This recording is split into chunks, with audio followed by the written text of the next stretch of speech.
আজকের প্রশ্ন 9 tan square theta plus 4 cot square theta এর ক্ষুদ্রতম মান নির্ণয় করো। যেখানে থিটা 0 ডিগ্রির থেকে বড় এবং 90 ডিগ্রির থেকে ছোট। এখানে দেওয়া আছে 9 tan square theta plus 4 cot square theta. 9 tan square থিটাকে আমি লিখলাম কি 3 tan থিটার হোল স্কয়ার প্লাস 2 cot থিটার হোল স্কয়ার। এটাকে a স্কয়ার প্লাস b স্কয়ারের সূত্রে ভাঙলাম। 3 tan থিটা মাইনাস 2 cot থিটার whole square plus 2 into 3 tan theta into 2 cot theta.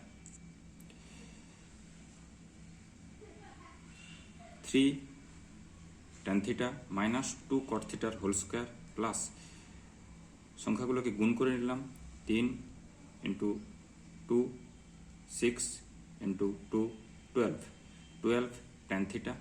cot থিটাকে লিখলাম 1/tan থিটা। tan থিটা বাদ চলে গেল, তাহলে কি থাকলো 3 tan থিটা মাইনাস 2 cot থিটার হোল স্কয়ার প্লাস 12। এখন যেহেতু 3 tan থিটা মাইনাস 2 cot থিটার হোল স্কয়ার এটা কখনোই নেগেটিভ মান হতে পারে না, সবসময় পজিটিভ মান হয়, তাহলে এর ক্ষুদ্রতম মান হচ্ছে 0। তাহলে এটার মান যদি 0 হয় ক্ষুদ্রতম মান, তাহলে এই রাশিমালার ক্ষুদ্রতম পুরো রাশিমালাটার ক্ষুদ্রতম মান কত হবে না, এটার মান 0 হচ্ছে, তাহলে মানটা হচ্ছে 12। অর্থাৎ 9 tan square theta plus 4 cot square theta এর ক্ষুদ্রতম মান হচ্ছে 0 প্লাস 12 ইকুয়াল টু 12।